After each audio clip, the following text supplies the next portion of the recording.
Friends, welcome back to my channel. आज मैं आपके लिए एक नया वीडियो लेकर आया हूँ जो कि आपके लिए बहुत बड़ी खुशखबरी है। खुशखबरी सर किसके लिए है? जो भी जीएसटी में रजिस्टर्ड पर्सन है उसके लिए खुशखबरी है। तो ज़्यादा समय न लेते हुए मैं आपको सीधा खुशखबरी की तरफ लेके जाता हूँ। जैसे कि आप कंप्यूटर स्क्रीन पर देख रहे हैं, मैं एक PMT09 फॉर्म के बारे में बात करने वाला हूँ। बहुत बड़ा एक रिलीफ आया है आप सब रजिस्टर्ड टैक्स पेयर के लिए।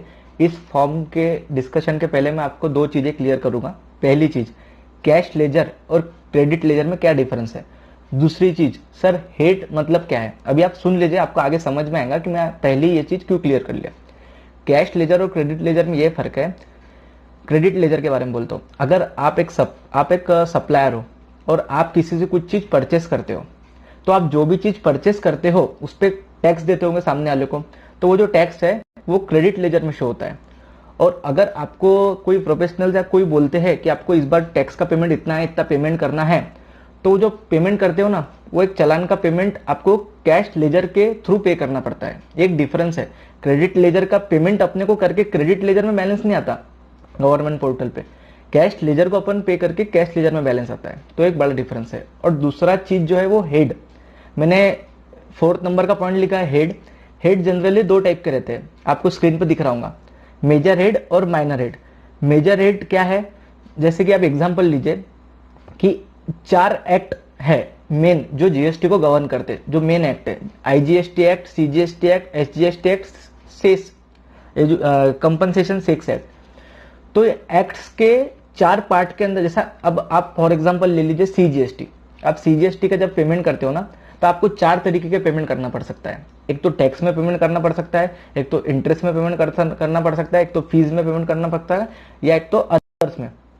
तो कोई भी एक्ट में आपको 4 तरीके के पेमेंट करना पड़ सकता है। तो उसलिए गवर्नमेंट ने एक मेजर हेड ऐसे 4 पार्ट गिरा दिए, और माइनर हेड बोले तो टैक्स, इंटरेस्ट, फीस और अदर ऐसे 4 पार्ट गिरा दिए। तो सर आपका मतलब यह है कि आईजीएसटी में भी 4 पार्ट गिरेंगे, सीजीएसटी में भी 4 पार्ट गिरेंगे, एसजीएसटी में 4 पार्ट गिरेंगे, सेस में भी? Yes, you are getting me right, सबके 4 पार्ट गिरेंगे। तो अब सर गुड न्यूज क्या है? आप गुड न्यूज पे आइए, ज्यादा मत बोलिए, ठीक है। PMT08 एक नया फॉर्म गवर्नमेंट ने इंट्रोड्यूस किया है। ये फॉर्म ऐसा बोलता है, आज के पहले क्या होता था वो बता रहा हूं। आज के पहले अगर आपने कैश लेजर में बैलेंस डाला तो आपको वो उसी हेड के थ्रू यूज करना पड़ता था। लेकिन अब से गवर्नमेंट ने बोला है कि अगर आपने कोई गलत हेड में पैसा डाल दिया, जैसा आपने सीजीएसटी हेड में पैसा डाल दिया, आपको एसजीएसटी हेड में डालना चाहिए था, तो आप सीजीएसटी का पैसा एसजीएसटी में ट्रांसफर कर सकते हो। आज के पहले ये प्रोविजन नहीं थी, लेकिन आज ये एप्लीकेबल हो चुकी है। तो आपको वहां दिख रहा होगा, register payer now able to transfer any amount from one head to another head in electronic cash ledger. मैं क्रेडिट लेजर की बात ही नहीं कर रहा हूं, कैश लेजर के बारे में। सर चीज क्यों लाई है ये? रिफंड तो हम कैश लेजर का ले सकते थे। अरे सर, रिफंड में बहुत बड़ी प्रोसेस थी, बहुत टाइम लग जाता था। अभी ऐसा है कि विद इन अ मिनट आप एक हेड से दूसरे हेड में ट्रांसफर कर सकते हो। बहुत अच्छा रिलीफ है ये।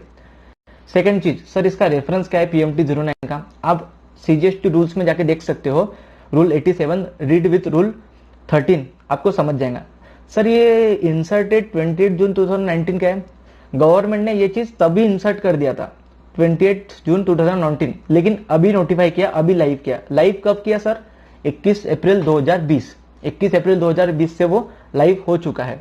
आपको हेड्स के बारे में मैंने बता दिया, मेजर हेड, माइनर हेड। अब प्रोसेस क्या रहेंगी सर पोर्टल पे? सर आपको प्रोसेस एकदम सिंपल है, एकदम प्रोसीजरल एस्पेक्ट है। क्या है सर? आपको सबसे पहले इलेक्ट्रॉनिक कैश लेजर जहां दिखता है वहां जाना पड़ेगा। उसके बाद में आपको वहां पे एक पॉपअप आ गया है, फिल PMT09। उसके अंदर जाके आपको जो भी हेड से दूसरे हेड में ट्रांसफर करना है वो डिटेल आप सबमिट कीजिए, और OTP वेरिफिकेशन के बाद में आप सबमिट कर दीजिए। तो सर सबमिट अगर मैंने कर दिया तो ट्रांसफर हो जाएगा तब के तब? हाँ, ट्रांसफर हो जाएगा तब के तब। लेकिन कैश लेजर का बैलेंस बढ़ जाना चाहिए, ऐसा सोच रहे होंगे ना आप, क्योंकि मैंने एक से दूसरे तरफ ट्रांसफर किया, बढ़ जाना चाहिए? नहीं, नहीं बढ़ेगा। क्योंकि सर आप एक जगह से चीज लेके दूसरी जगह डाल रहे हो, तो दोनों जगह का टोटल अगर करोगे तो एक ही आएगा ना। वैसी चीज है, कैश लेजर का बैलेंस कुछ बदलेगा नहीं, वो वैसे का वैसे ही रहेगा। तो अब लास्ट पॉइंट जो है, हिस्ट्री ऑफ PMT09 फील्ड। ये क्या है? जैसा कि आपने अगर कोई फॉर्म PMT09 फिल कर दिया और उसके बाद में आपको देखना है कि यार अपन ने कितने फॉर्म ऐसे फिल कर दिए थे आज तक के, तो आपको हिस्ट्री का भी ऑप्शन वही कैश लेजर के नीचे थर्ड पॉपअप में दिख जाएगा, तो आप उसको ARN के थ्रू या बाय डेट देख सकते हो।